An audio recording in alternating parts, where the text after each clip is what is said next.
Okay, wonderful. Welcome to the Maine Women's Lobby Education Hour. Today we are doing a budget blitz with Betsy Sweet, who is one of my very favorite experts on the state budget process.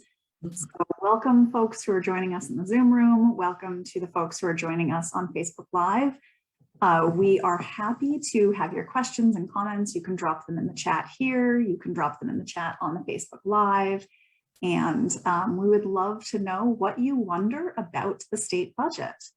So Betsy, welcome. I'd love to have you introduce yourself and tell us a little bit about your own experience with the state budget and how you got as smart as you are. Well, yes. Hi. Well, thank you so much, Betsy, for having me. I'm so happy to be with all of you. And thanks for, it's so funny because the budget, it seems like such oh, who can stand it? But it is the thing that is probably the most important thing. And for many people, it is the thing that most clearly shows our state priorities, just like in our own, family, personal budget. So I've been working on this budget, on state budgets, on every version of state budgets, the biennial budget, the supplemental budget, the change packages for the last 40 years. And so I only got smart about it because I've been doing it for so long. But it's really, in some ways it's very transparent because, we can see everything. In some ways it's very not transparent because a lot of the real work gets done behind closed doors, not in public meetings and stuff. And in my 40 years, interestingly, that trajectory has gone like this. It used to be when I first started in the early 80s, there was no budget hearings. There was no nothing. It went into the back room and they all figured it out and they brought it out and said, here it is, and then there was a lot of complaining and organizing around it. And then it was very transparent. And now it's sort of a hybrid. Some of the deals are made behind closed doors. A lot of them are, certainly they're all aired. They're all brought out front, so it's just sort of a hybrid back and forth. So let's, Jesse, you want to just jump right in and talk about the kind of budget cycle that we're in right now? Yeah, I think it's confusing for folks that it looks different some years than other years. So yeah, just do a little overview of what that cycle looks like. A quick 101, and then we'll get into what's actually in this budget. Yeah. So basically, the governor has to submit a 2-year budget called the Biennial Budget, right?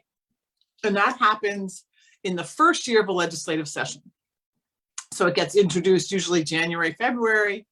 And all the departments in a governor's administration have said what they need for their departments to run. And it's basically divided into 2 parts. One is called the baseline budget, which is just to keep things exactly as they are. And then there's changes and new initiatives that either take it up or down or whatever. So that's, basically you can see what a governor's priorities are. Then the governor proposes, the legislature disposes. So then the legislature gets to work on it. They make tweaks to it here, there and everywhere. And then they submit that, and that's done by the Appropriations Committee in consultation with all the appropriate subject committees. And then that gets submitted to the entire legislative body to be voted up or down. Now it can be voted as a majority budget, which means it only needs a 51% in both houses and both bodies, or it can be done a 2/3 budget, which means that most of the legislature in both parties agree with it. The goal has generally been to have a 2/3 budget for 2 reasons. One is because, then everyone, feels like we're sort of making progress and everyone can agree. The second thing is that if it's a 2/3 budget, it gets classified as an emergency budget and it can go into place right away instead of having to wait the 90 days. And so they can have right up until July 1st, which is the beginning of the fiscal year, to finish their work. So that it ordinarily is 2/3 budget. I've been through ones that are 2/3 and ones that are majority budgets. So that happened last year. The biennial budget was submitted by the governor and it was, worked on, changed, whatever. And if you might recall, last year was one of the years it was a majority budget because the Republicans said they wouldn't do anything. So, but now, so that was last year, that passed. And now we are having, and I'm sure you've seen a lot of stuff in the news about the biennial budget, about the budget, but the budget that they're talking about now is called the supplemental budget. Now, the supplemental budget is exactly what it means. It's supplemental to what they already decided on. So the supplemental budget is basically if a department needs something really changed, or they didn't adequately fund something, or they funded something too much, or the governor has a different initiative that they want to make, so they figure out how much money there is or isn't, and then they make a proposal on what to do with it, to do with that situation. So that's where we are right now. And you probably have heard that the state coffers have $820 million more in this budget, in this budget cycle over 2 years than they had predicted last year. So that's a lot of money. Partially it's because of the economy bounced back a lot faster, partially it's because of the federal money that was available for the pandemic response. So there's, a good deal of money. And so the governor has laid out now, although we haven't seen it in print yet, but she talked a lot about it in the State of the State, what her priorities are for that $820 million. So that's her idea. Now that will go to the Appropriations Committee, and there will be hearings starting next week, public hearings, where all of us, anyone can weigh in and say good idea, bad idea on any part of the budget that they would like. It's organized by departments. And then that part of the budget will go to the appropriate committee. So for example, the Human Services portion of the budget, which I know many of you are interested in, will go to the Health and Human Services Committee, where they will do a lot of the work on the budget, make a recommendation, and bring it back to appropriations. Same is true for Inland Fisheries and Wildlife, and for education, and all other departments. All right, you with me still? Is that too much, too fast?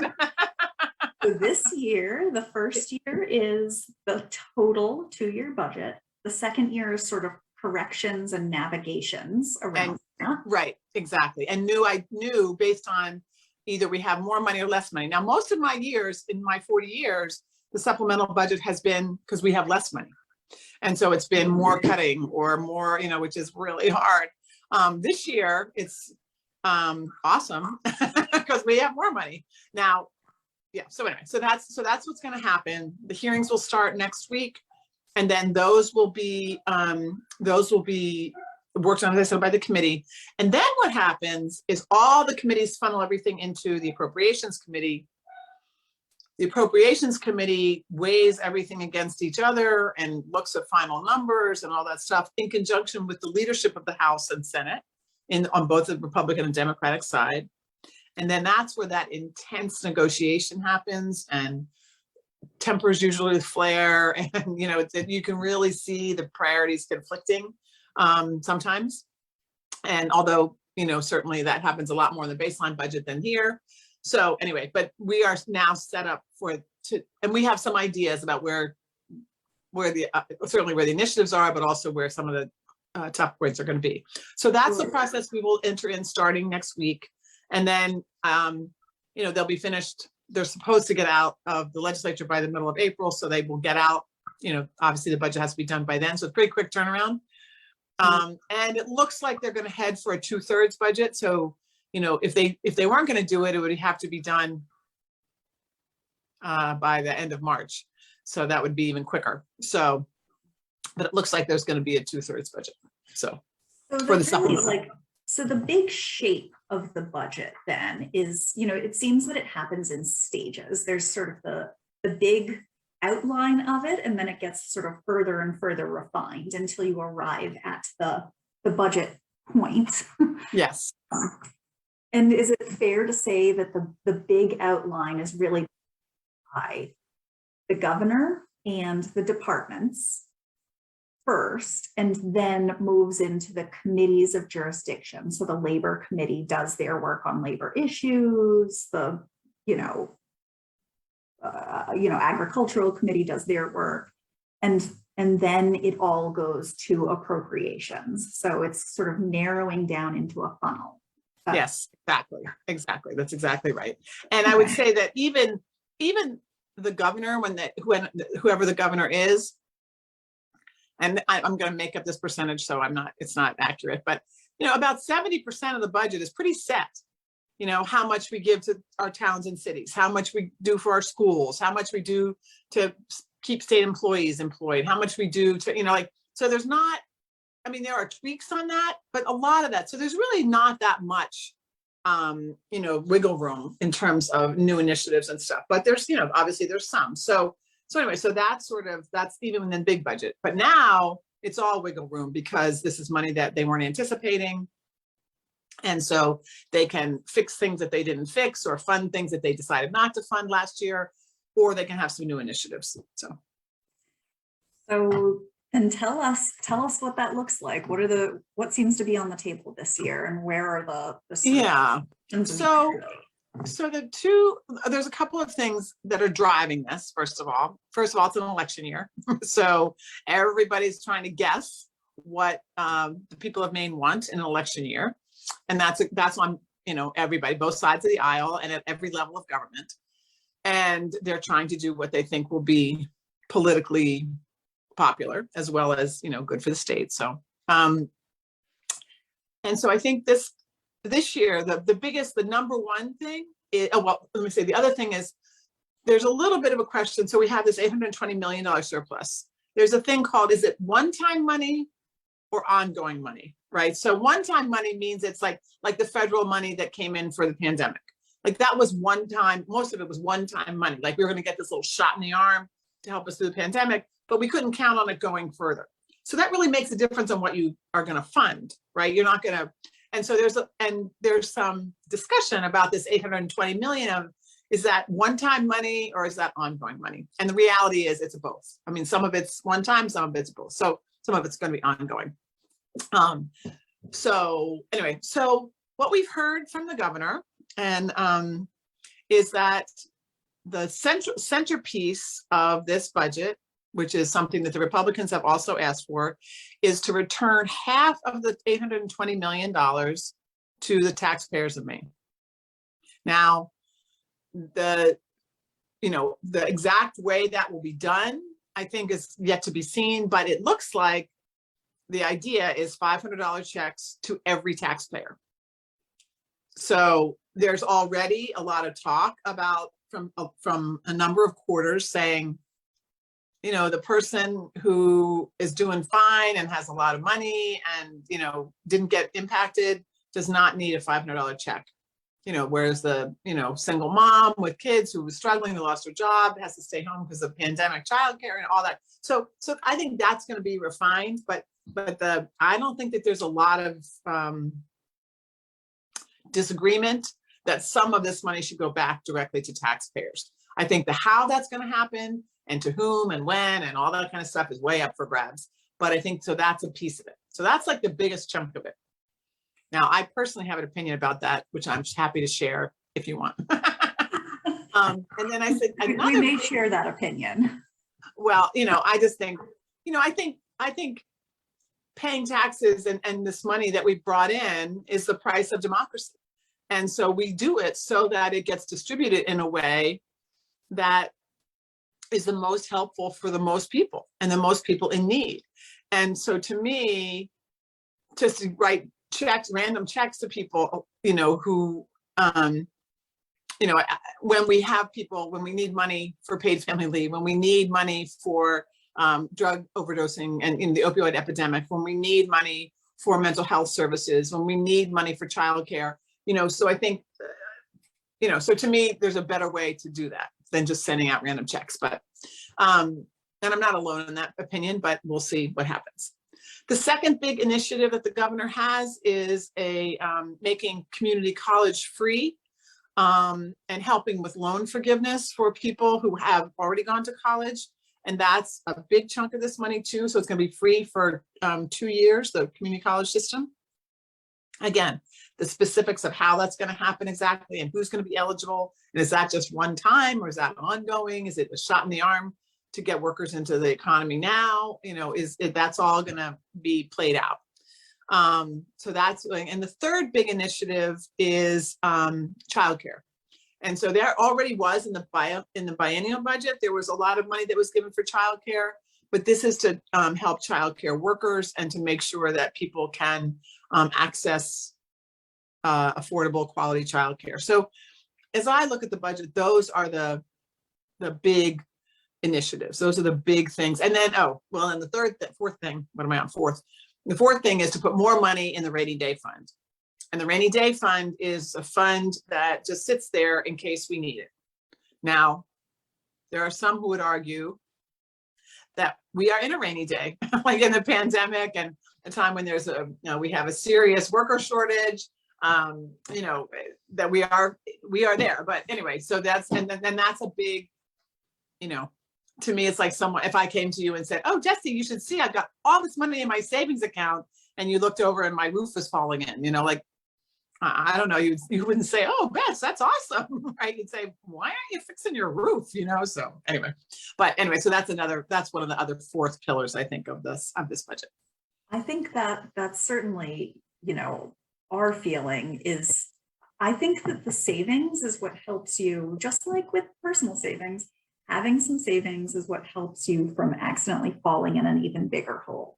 But adding to the savings in a time when we already have a solid rainy day fund, and families are really struggling, and they're struggling often in ways that are not about one-time short-term fixes. Mm-hmm. It's about lack of systems. Mm-hmm. Paid family medical leave is the best example of that, where like almost every family struggles with that at some point in their family life cycle.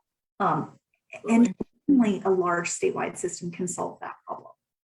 So like the way we save and create stability over the long term is by investing in systems like that, not having extra cash on hand. Mm-hmm. Mm-hmm. Anyway, I'm speaker's prerogative here. No, absolutely. No, it's awesome. And I think, and I think it's really true. And here's the other thing that I feel strongly is this is a moment. Like we have this confluence of things coming together in a way that we've never had.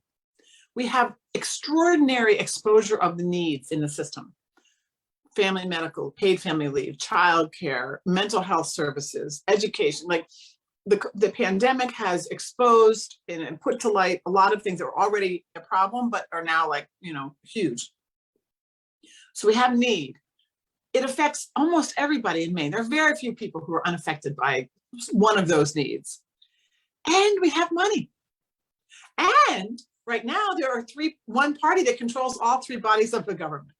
So this could be, it's true on the national level as well. This could be a time for innovation and moving, like leaping us forward, just like this could be a moment. But it seems that we're not using it that way, or at least that's not the plan yet. And I'm hoping that with the people who are watching and some of our advocacy and, that we can get, at least in some sectors, some of that leap forward moment thing happening. Right, because, you described sort of 4 pillars of where it looks like the investments will go. And just, for folks who are just joining us on the live stream, again, you can put your questions in the chat because we definitely are watching them. I've got my eyes on you. I want to know what you want to know about. But it seems like those sort of 4 big buckets are returning about half of it to taxpayers in direct checks. We don't know exactly what form that will take. Giving money to the rainy day fund, so putting some aside for the future, supporting the first couple of years of community college, and then childcare supports. Mm-hmm. That's where we were, right? Yeah. And those are all great. And I think, there's some real innovation in thinking about how we make sure people are sort of educated and supported through both childcare and community college. I mean, that's sort of, lifespan. So, but I would love to see some really innovative ways of thinking about how we build long-term systems. Yeah. It's like starting to get to that. And I hope we can continue to do better. Yeah. So what do you see as the sort of, what are the next steps from this? So now we have the shape of it. Yeah. Things are in committees. We're moving into appropriations hearings. What's next? Yeah. So I wanted to just, do that and say, so if you're watching this and you want to be involved, you want your voice heard, I want to tell, so there's several places where you can be heard. Let's say you care about, I'll pick my favorite topic, mental health services, right? So we have a real crisis in mental health, community mental health services right now, people languishing in emergency rooms, families with young children who cannot get help, people have a 6-month waiting list for outpatient therapy, lots of, and we are living in a time that is incredibly stressful and anxiety producing. So if you wanted to talk to your legislator and make sure that some of this money went there, there's several places where you can have input. You can always write to your legislator and your representative and your senator and tell them just anytime, to care about when, so that's awesome. You should do that and go for it. The other thing is that you, when the Appropriations Committee has hearings, you can sign up to testify. So if you want to know, like, let's say that the women's lobby says, here are the 3 things that aren't funded, or here's the 3 things that we think should be funded, and you agree with that, and you want to talk about that, or you have a story, or you just want to let your voice be heard, you can sign up to testify at the appropriate moments, and the women's lobby will lay that out, or any other organization that you care, if it's an environmental thing, they'll all put out things about what's happening and when. So you can sign up to testify, and it's actually easier than ever has been because it's all Zoom. So you don't have to go sit and wait in the back of a hot room for 6 hours until your turn comes, right? So at least you can be in your pajama bottoms in your own house. So so that's a place to have it. And then the other place that's going to another place is, so let's say you care about mental health. So you can testify in front of appropriations, but also then that the Human Services Committee is going to be working on that. So you can write to, if you have a member who is on the Human Services Committee, or you can just write to the committee in general to say, here's information I want you to have and to consider as you're thinking about this budget. So that's a third place. And then the fourth place is, eventually this will come back for a vote on the floor. And you can, and again, that's a time for a general, like, please support this budget, or don't support this budget, or, whatever. The thing that's really true, that's not written in any rules anywhere, but that's really my experience over all these years, is once the budget package is decided upon by the legislature and the Republican and Democratic parties, and usually in some kind of consultation with the governor, they go as a package to the floor. So we don't see floor amendments. Those are highly discouraged, or you only see them for technical changes. So people either have to vote the budget up or down. And so that makes it really hard for a lot of legislators, because, they want state employees to get funded, continue to get paid, or they want education to, in their communities to get paid, but they really don't like a tax giveaway. Let's say that. But there's no opportunity really once it's like the opportunity is in the early phases. But when we get to the floor, there's really not an opportunity to just say no to the whole budget entirely. As a matter of fact, I've only seen that happen twice in my career, is where the budget package was defeated. So, or was not supported, defeated. So anyway, so it's still good to tell your legislator, because I always think you should talk to your legislators. But it's really in these earlier stages where you can have the most influence. I think too, we often get questions about, like, when is the right time? People don't want to reach out at the wrong time. And the thing I would say to members of the general public, like, if your work is to strategize around that, then you should really be thinking about the best strategy. If you're a citizen and a voter and a member of the community, the right time is when you are thinking about it. Like, right now is the right time. Mm-hmm. Because legislators, I think, most legislators are really thoughtful. They really do care about what their constituency is bringing to them. And they collect, like, themes. If they only hear about mental health once, then maybe it doesn't become a theme. But if they hear about it 3 or 4 times, not all in one week necessarily, but like over a course of months, then that starts to raise their consciousness about it. And so even if it's September, it's always the right time. It's okay to do it.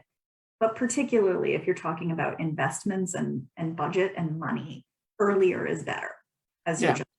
Yeah. And now's the time, right? So all the committees are doing their work on policy and stuff, but now it's budget. Now we are like, I was going to say dove in. That's right. That's not right. We dived in. They dived in. It's in.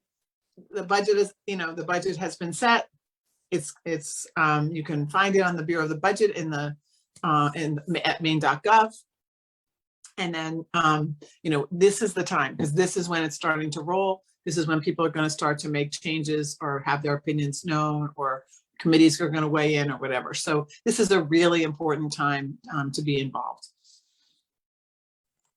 So any questions from you folks about how or what or when? Anybody yet? Or do you want us to keep talking? For folks who are watching on the live stream, we'd love to have your questions. Also, I'll go ahead and drop the Bureau of the Budget's link in the chat. Oh, good. That's pretty awesome. Hard, I think, to understand. It feels kind of overwhelming. And sometimes, even I will use just mainstream news analysis and, information from folks like Betsy to try to figure out the big buckets, because I don't always have time to dig through all of those links. So if you're watching from home, like, you can check in and ask those questions. I don't know the answer. I can try to find the person who can. And also, the news does a good job with analysis. Yeah, it's really important. And it is really hard because there's also different sources of income in the budget. So there's the state dollars, that's what comes from our state money. Then there's federal dollars. So that's what's coming from the federal government. Sometimes it matches state money, sometimes it's a direct money. And then there's something called other. And that can be grants, it can be all kinds of things. It can be a fee that comes in. And so when you look at the budget, it will say, state dollars, federal dollars, all other, and you're like, what? So, and then it's listed out. So, if there is, if you have questions, the best thing to do is watch the news and then be in touch with the organizations that care about the things that you care about, because they have people who are doing the analysis and they can make it easy for you.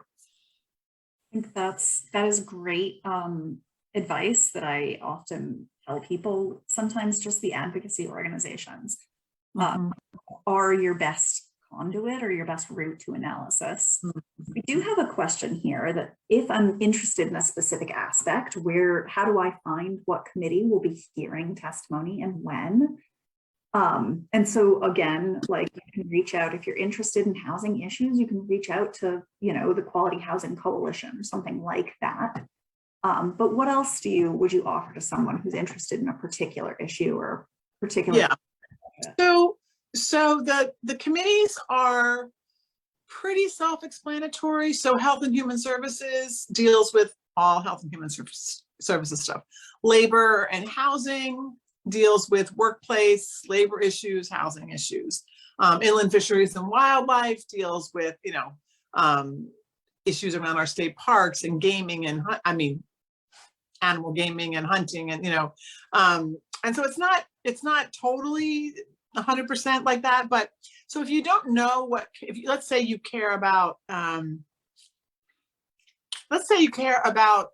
certification for a social worker, like a license or something like that. So you would think maybe it would go to Health and Human Services, but it might go to the Health, Finance, and other committee, which deals with licenses, or it might go to Labor. Or so you can always call the Secretary of the Senate or the Secretary of the House offices, which you can find at maine.gov. You can find those numbers there. And just ask them. Say, I care about, my daughter wants to get licensed as a social worker and she doesn't, and there's something terrible happening in the budget and she wants to talk to it. What committee will it be? And they'll look it up and find it and tell you where to go. Then, I know it sounds more complicated than it is.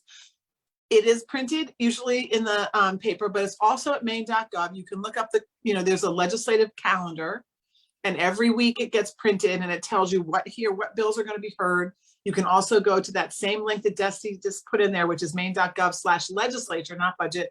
Go to the committee that you just found out, right? And look and see.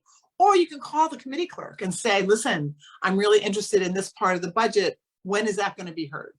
Because those people are, those folks are there and they can help you, and if you don't want to spend, like me, I don't want to spend 45 minutes figuring out how to find this. I just want to know when I should show up, right? So a couple of phone calls to the clerk's office or the president, secretary of the Senate's office, and then to the committee, you can find out really quickly when and where and when something that you care about is going to be talked about.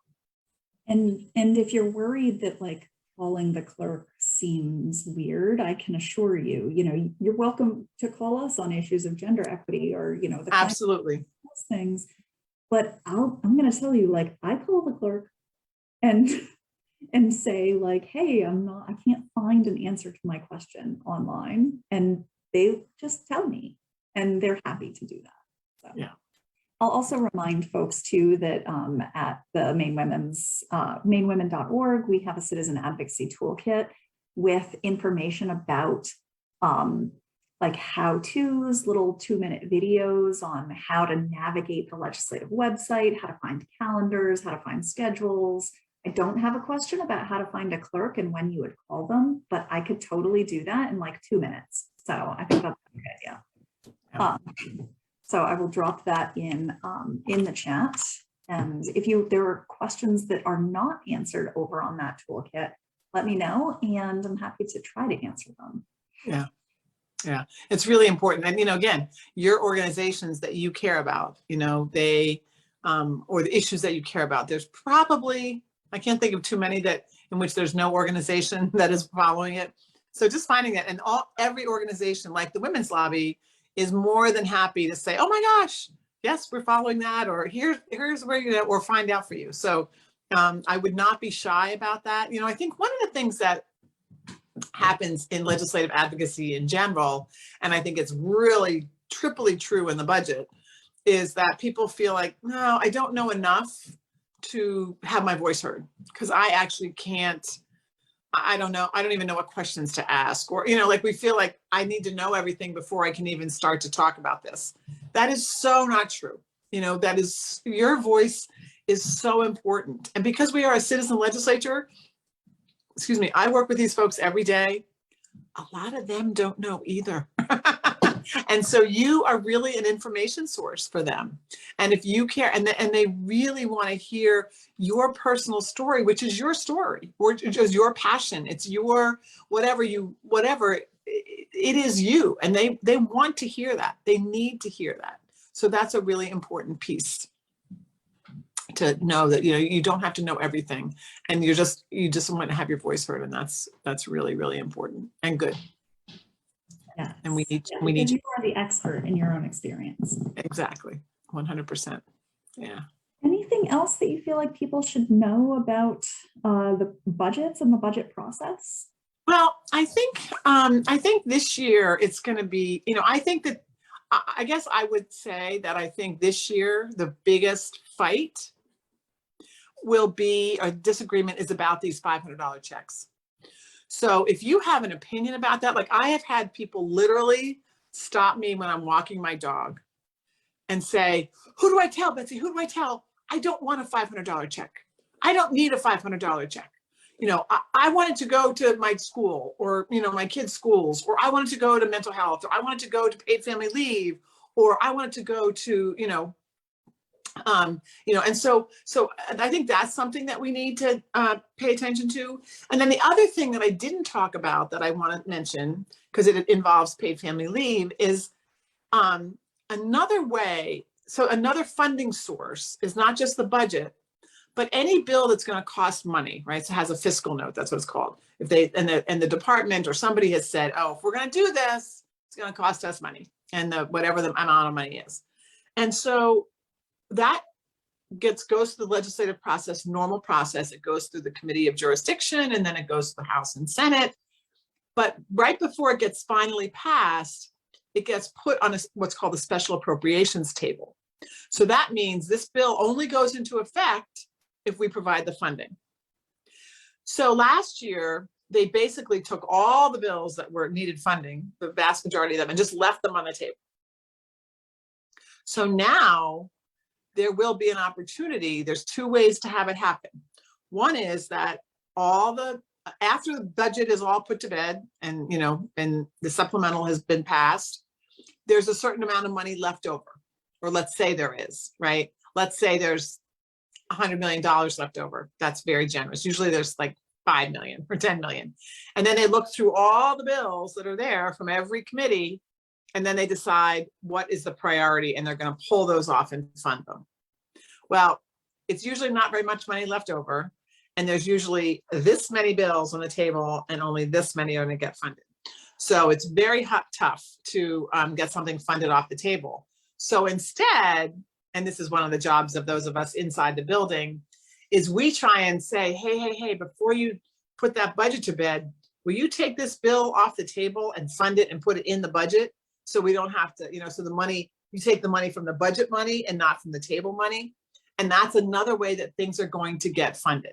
And that's something that we're really working on. So, and so for paid family medical leave, for example, we know that there's going to be some startup costs, regardless of, whatever the system's going to be, regardless who it covers, regardless how long it covers, there will be some startup costs. So we are trying to say, hey, let's put some of that money aside in the budget to make sure that so that doesn't become an issue, right? So it doesn't, we were like, oh, well, we'd like to do this, but we don't have any startup costs. So we're hoping that some of this money that we're using could be used for that. So anyway, but that's just a third or second way that things get funded is off the, we have someone saying, oh, it's on the table, or we got to get it off the table, or, oh, can you pull this off the table? Like that's what they're talking about. So. Yeah. Is there a real table? There must have been at some point. Oh, absolutely. So when I first started, there in fact was a table, and before everything was electronic, right? And there literally in the appropriations room was one of those white, or it was probably 3 or 4 of them. And they literally had the paper bill on the table, and the legislators would walk around the bill. I'll never forget this. When I first started, walk around the table and pick up the bills that they wanted funded off the table. And so our job as advocates, when I was working for the Women's Lobby, and this was actually one of the first things I worked on, was getting education into the Human Rights Act in our human rights statute.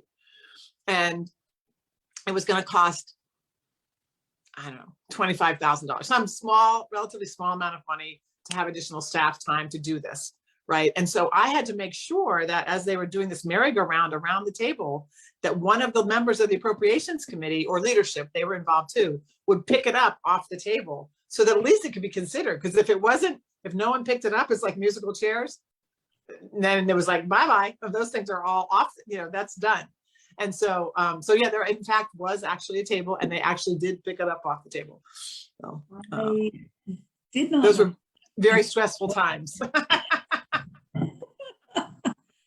Well, so the key lessons I feel like I took away here is that if it feels like there are a lot of moving parts, that is because there are.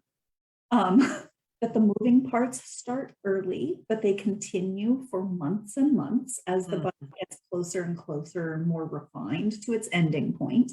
But that a lot of work still happens at the ending point on that special appropriations table. And that the time to engage your legislators, especially if your legislators sit on a committee that oversees issues you really care about, is all the time, right now. Right now. So. Yes, absolutely. Absolutely. And don't let it be too hard to be involved. I mean, it sounds complicated, and, and I think that's part of the deal, right? They don't, like I've always said, you could write this budget in a way that people could get it. Like, here, this is all taken care of. Like, if you have something you want to do that you don't like that's already happening, you should look over here. If you want to see what new ideas are happening, those are over here. And this is how much money it's going to cost. And this is how much money it's going to cost Maine. This is how much the feds are going to put into that. Like, you could write this in a way that makes it really transparent. That hasn't happened. The other thing that this is such a little tangent, but it's been a bugaboo of mine for 40 years. So they have, ongoing expending, like operational expenses, capital expenditures. So that's for bricks and mortar and buildings and stuff. And then they have what should be personnel services, right? So what is who we hire and stuff. But in the budget, it's called personal services, P-E-R-S-O-N-A-L instead of personnel, which has bugged me for, like, it's not personal service. It sounds like it's a massage service or, you know, like, oh, someone's going to take good care of me. No, it is like, it should be personnel. Like, and no one has ever fixed it. Like, you know, and it drives me crazy. And I've given up now, but I don't understand, but it's one of those funny things that has just lasted forever. Maybe someday.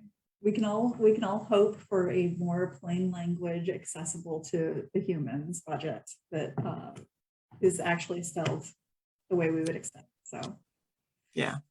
But in the meantime, ask away, ask the clerks, ask your legislator. Nothing great to do is if you're just say to your legislator, hey, I really care about, you know, solar power, and I want to know what's happening in the budget. Will you tell me? And someone will get back to you, their aide, or they will, or whatever, and you'll find out. So, you know, that's their job. You're their boss. You are their boss. So ask away, and don't be shy about it. We need your voices. Yeah. Absolutely. Thank you so much, Betsy. This was great. I really appreciate it. I think the budget is one of the sort of underappreciated parts of policy development because it is both so important and so complicated. So thank you for taking time to break it down for us today. Of course. And I think, you know, it is, I always say it is the most important part of state government and the advocacy that we do, because most things take, no matter what we think about them, take money to make happen. And if, you know, no matter how good the ideas are, no matter how much people can say they support it, if it's not funded and if it's not adequately funded, then it means it's not going to happen. And so it is how we show what's important to us as a state, right? So when we show, well, you know, in the previous administration, what was most important to them was giving tax breaks. And, you know, it was at the expense of healthcare. It was at the expense of other things. And that says a lot about who your state is. And so that has been reversed. That's been changed now. But now it's like, okay, is giving money back. Like, so, you know, some of those big sort of moral questions, like it's the moral compass of our state. And we all want to be involved in that conversation. Well, thank you so much. I appreciate you. And thanks to the friends in the audience here in the Zoom room and on Facebook Live. This was a great event, and hope you'll join us in 2 weeks. We're hearing from Cedric Lawson from the Leadership Conference on Civil and Human Rights about the Supreme Court nomination that will take up a lot of our time and energy this spring. So awesome. We'll duck out of state legislation and into the judiciary. Awesome. Well, that is awesome. And thanks. And always thanks to the Women's Lobby, which is always my first love. And I am so grateful for all the work that you do, and the people who are watching. Thanks for tuning in. And I know that you are involved in advocacy if you're tuning in. So please share it out and let your voice be heard. We so appreciate you. Thank you so much. Have a great afternoon all. Bye-bye. Bye-bye.